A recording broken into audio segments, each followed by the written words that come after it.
Hindi na po napigilan ni Yorme Isko Moreno na magmura at talagang galit na galito dito po sa mga pinagagawa ng ilang mga kongresista dyan po sa lungsod ng Maynila. At partikular ito pong si Congressman Joel Chua na nung una ay nagpatayo po ng gusali, barangay hall sa bangketa. Diba? Pinagiba. Ngayon naman ay natuklasan na meron pang isa na may pinapatayong gusali, ito pong si Congressman Chua, at ito po'y dating basketball court. Tinanggal ho yung basketball court, tapos yung tanggapan ng mga senior citizen, pinagiba rin ni Congressman Chua. Kaya't sinugod nga ho ni Yorme yung lugar na kung saan ay nandun pa yung mga equipment sa ginagawang konstruksyon. Pero dito, maliwanag ho, wala pong permit Walang building permit at illegal po yung itinatayong konstruksyon diyan po sa distrito ni Congressman Joel Chua. Ito, pakinggan ho natin, talagang nagpupuyos po sa galit itong si Yorme at talagang napamura sa inis dahil sa ginagawang illegal ni Congressman Joel Chua. Panoorin po natin ito. Tangin bakit nangyayari ito ng hindi nyo inaano sa akin?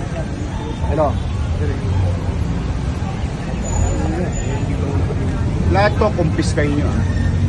Walang permisya, property to the city. Penalize nyo lahat ng mga gamit nila dito. Hindi na ako matutulog? Wala na talagang gobyerno, kanya-kanya na lang. Tangin ng mga congressman yan.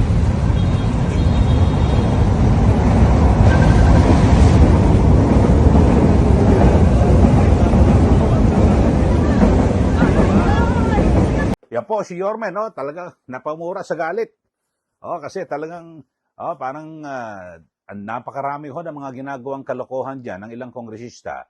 Lalo na po si Congressman Joel Chua. Di ba?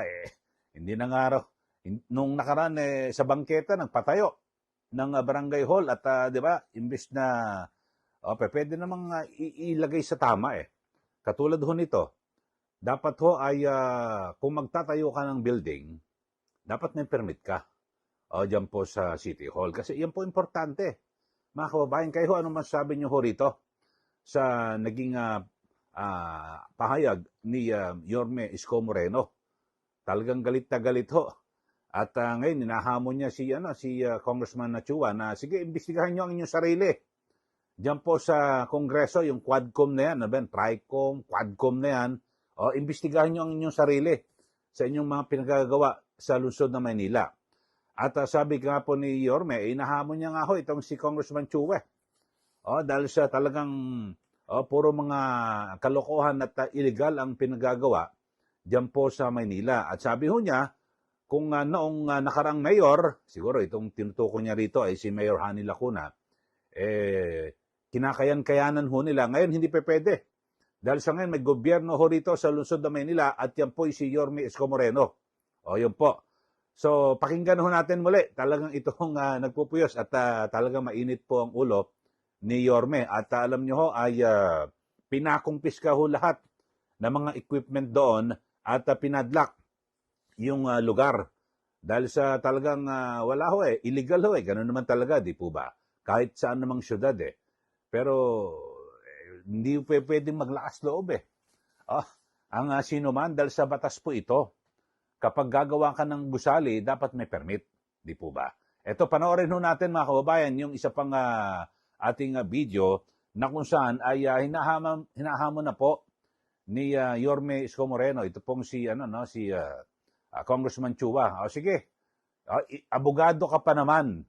Dapat alam mo yung mga illegal, yung mga hindi dapat gawin. At hindi na po maitatanggi ni Congressman Chua yung kanyang gusali. Ang lalaki ng mga pangalan nandoon sa konstruksyon na yon. At hindi pa pwede niyang itanggi, mga kababayan. Alam niyo yung pagtanggal lang ho ng basketball court, tapos yung opisina ho ron, ng parang satellite office ito ng mga senior citizen. Dapat may permit din ho yan, di ba? Mag-demolish ka ng isang gusali, may permit din sa City Hall yan. Wala. Tapos nag-construct ko kayo, sinimulan yung construction, wala rin permit. Eto, panoorin natin mga kababayan, ito ang pahayag ni Yorme. At hinahamon niya si Congressman Chua. O sige, imbestiga mo sarili mo. Eto, panoorin po natin mga kababayan, si Yorme Isko Moreno Dumagoso. Pag magpapagawa kayo, humingi kayo ng permit, building permit. Ang higpit-higpit dito dati, nung araw, 30 square meter, 50 square meter, pinahihirapan nila para bigyan ng permit. Pero itong bilyon-bilyon, daang-daang milyon na project, hindi humihingi ng permit sa city government. O now, I'm calling the attention, and you tell him this. O, lumabas siya ngayon. Lumabas siya. Bakit? Lawyer pa yan. And I challenge him. He's a lawyer. Pwede ba magpatayo ng building ng walang building permit?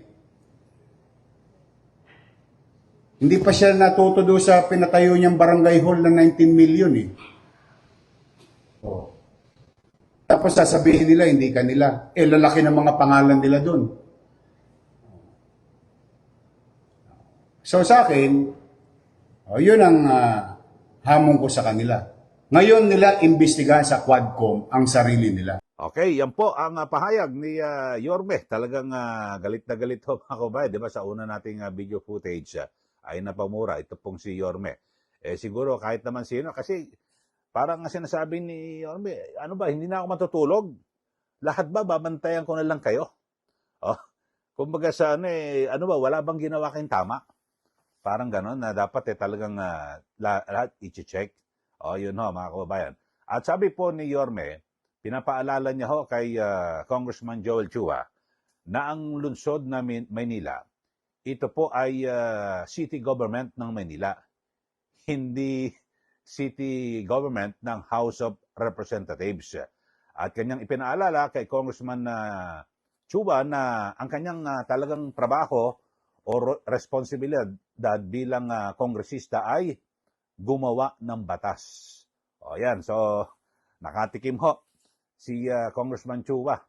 Kung matatandaan niyo sa ating mga listeners, sa ating mga viewers, ito pong si Congressman Chua, ito po ang chairman ng House Committee on Good Government at siya po yung nag-imbestiga sa sinasabing confidential funds ni VP Sara Duterte at yan po ay humantong sa tangkang impeachment trial.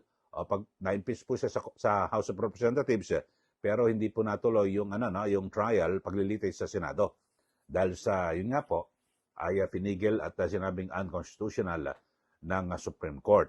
So kung good government and public accountability, parang katumbas ho yan ng Blue Ribbon Committee.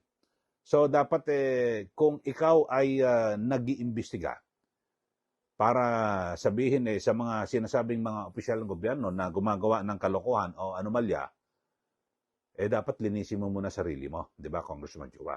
Yun ho rito ang parang pinakamensahe ni Yorme. Dapat kung malinis ka, dapat ganun ho kung hindi ka malinis, wala kang karapatan na mamuno sa ganyang komite, di po ba? Okay, sa mga bago lang po sa ating channel, subscribe na po kayo at huwag niyo hong kalimutan na i-like at i-share. Maraming salamat. Muli, ito po si Ka Eli. Magandang araw po sa ating lahat.